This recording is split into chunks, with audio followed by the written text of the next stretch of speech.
최근 하마스와 1년째 전쟁을 벌이고 있는 이스라엘이 그 어느 때보다도 더 호전적이고 적극적으로 레바논의 헤즈볼라를 공격하고 있음. 그런데 더 심각한 문제는 바로 이스라엘이 지금 하루빨리 더 큰 전쟁을 하길 원하고 있다는 것임.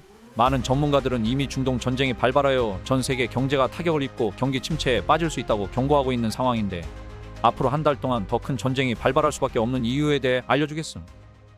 지난주에 이란이 이스라엘로 또다시 200발의 미사일을 발사했는데 이스라엘의 아이언돔 방공 시스템이 당연히 모두 요격했겠거니 했지만 이스라엘 공군기지에 있던 F-35 전투기 다수가 파괴되었음.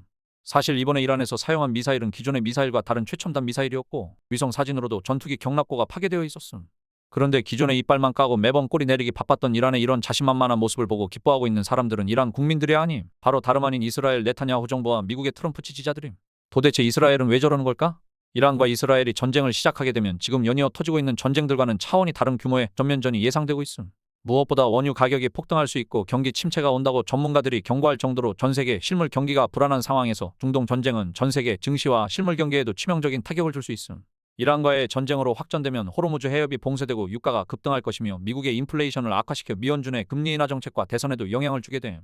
또한 글로벌 물가 상승, 경기 침체 가능성이 모두 커지고 전 세계 경제에 엄청난 타격을 줄 수 있기 때문에 투자를 하고 있는 사람이라면 반드시 관련 상황들을 잘 지켜보고 있어야 한다고. 그럼 이스라엘은 뭘 믿고 저렇게 미국 말 무시하면서까지 분쟁을 키우고 있는 걸까?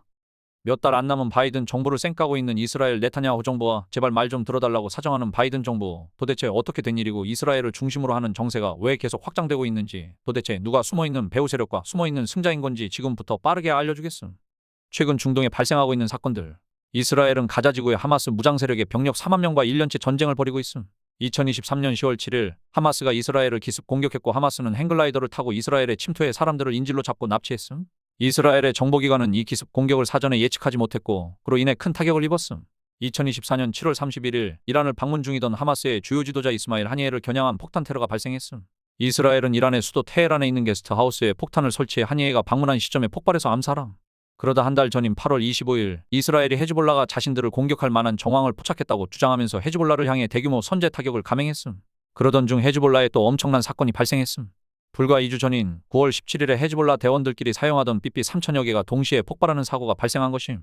이 폭발로 최소 12명이 사망하고 3,000명 이상이 부상을 입었는데 200명 이상이 중상을 입었다고 함.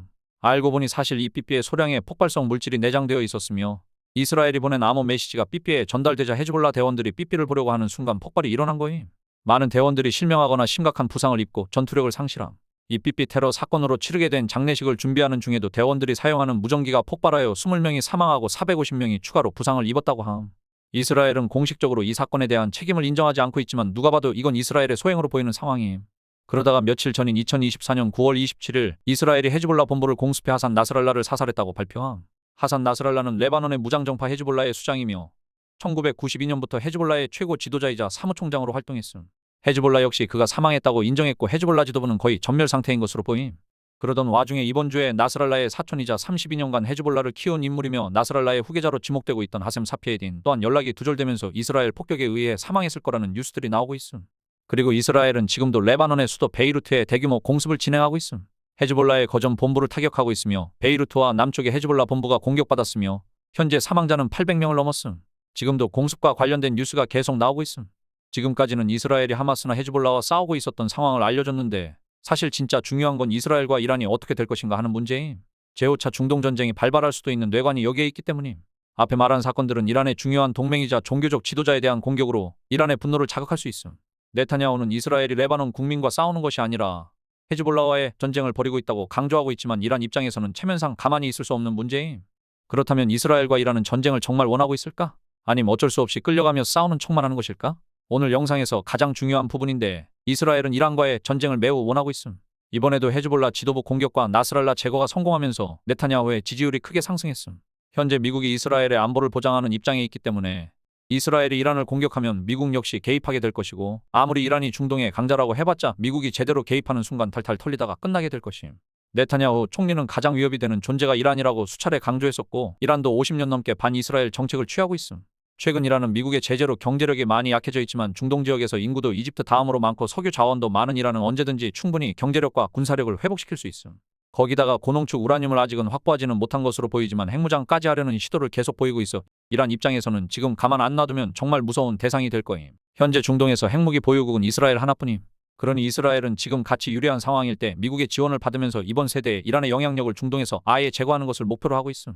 물론 이스라엘도 미국이 이란에게 받은 공격과 상응하는 1대1 보복을 강력하게 주문하고 있어서 다른 명분을 찾지 못한다면 일단은 대놓고 전쟁을 확장시키기는 어려울 거임.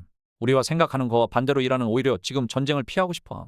최근 미국이 원하는 것을 들어주며 경제 제재를 풀려고 시도하고 있지만 미국은 희망 고문만 하면서 아직 이란을 고립시켜놓고 있는 상황임.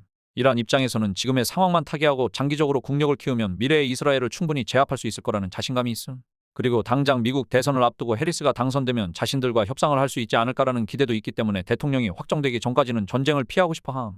현재 이란 내에서 전쟁에 대한 입장은 두 개로 갈리는데 혁명수비대를 포함한 강경파는 즉각적인 보복을 주장하고 있는 반면 패시스트 대통령 같은 개혁파는 외교적 해법을 모색하며 평화를 유지하자고 주장하고 있음. 지금 제일 중요한 것은 다름 아닌 미국 대선? 미국 대선에서 트럼프가 당선되면 이스라엘에게 유리한 상황이 전개될 가능성이 큼. 트럼프는 자신의 사위인 쿠슈너와 네타냐후의 오랜 친분으로 이스라엘을 강력히 지지해왔음. 또한 트럼프는 자신의 임기 중 전쟁이 없었고 평화를 유지했다는 점을 강조하며 바이든 행정부가 이 전쟁을 해결하지 못하고 있다는 점을 비판할 것임. 해리스의 민주당은 반대로 전쟁을 해결하지 못했다며 외교적으로 무능하다는 인식을 받을 위험이 크며 해리스가 대선에서 승리하기 위해서는 중동 전쟁을 빨리 종식시켜야 함. 이스라엘이 이란과의 갈등을 대선 전까지 최대한 확대하려는 이유 중 하나는 트럼프가 당선될 경우 자신들이 더 큰 지지를 받을 수 있기 때문임. 또한 이란은 미국의 제재와 외교적 압박을 감내하며 전쟁을 피하려 하겠지만 이스라엘이 지금처럼 지속적으로 자극한다면 아랍의 지도자 국가로서 대응할 수밖에 없는 상황임. 해리스는 당선을 위해 이스라엘과 이란 간의 분쟁이 확대되지 않기를 원함. 그렇다면 전쟁이 실제로 일어난다면 누가 이길까? 이스라엘과 이란은 국경을 맞대고 있지 않고 서로 떨어져 있는 국가이기 때문에 공군력이 매우 중요함. 그런데 이란은 방공망이 약하며 특히 최신 스텔스 전투기인 F-35와 같은 5세대 전투기를 방어하는 전폭적인 지원을 받고 있는 이스라엘의 공격 시스템을 막기엔 역부족으로 보임. 전쟁 발생 시 경제력이 정말 중요한데 이란은 종합적으로 봤을 때 경제력이 튼튼한 중동 국가로 석유에만 의존하지 않는 경제 구조를 가지고 있지만 최근 장기간 미국과 유럽의 제재로 이란의 경제는 매우 나쁜 상황이기 때문에 이스라엘과 싸우기 위해서는 멀리 보려고 하고 있음. 이런 이유로 이란은 아직까지는 이스라엘과의 확전을 원하지 않아 보이지만 양 국가의 현 상황과 경제 성장 잠재력 등을 고려해봤을 때 이스라엘에 대한 원한이 많은 이란이 이스라엘과 평화를 유지해도 자국 경제에 도움이 되지 않는다고 판단되면 이스라엘과 얼마든지 장기전을 할 능력이 되는 나라임. 이스라엘 입장에서도 모든 면에서 유리한 건 아님.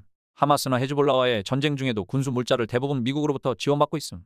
이란과 전면전을 한다면 영토가 떨어져 있기 때문에 더 많은 군수 물자와 미국의 전략적 지원이 필요한 상황이며 미국의 전폭적인 지지가 없다면 전면전은 어려워질 수 있음. 아랍 국가들은 과거에 이란의 정권 교체를 시도했으나 실패한 후 2023년 3월부터 중국의 중재로 이란과 외교 관계를 정상화하는 데 주력하고 있음.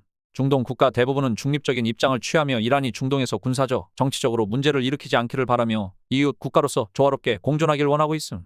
하지만 이스라엘이 계속 호전적으로 나온다면 중동 내 이슬람 국가들의 참전을 자극할 수 있음. 이로 인해 제5차 중동 전쟁으로 이어질 가능성도 존재함. 이스라엘과 이란 간의 분쟁이 확전되어 중동 전쟁으로 발전하게 되는 일만큼은 정말 피해야 함. 이스라엘은 과거 중동 전쟁에서 여러 차례 승리한 경험이 있으며 선제 공격을 통해 위협을 처리해왔기 때문에 자신감이 충만한 상황임.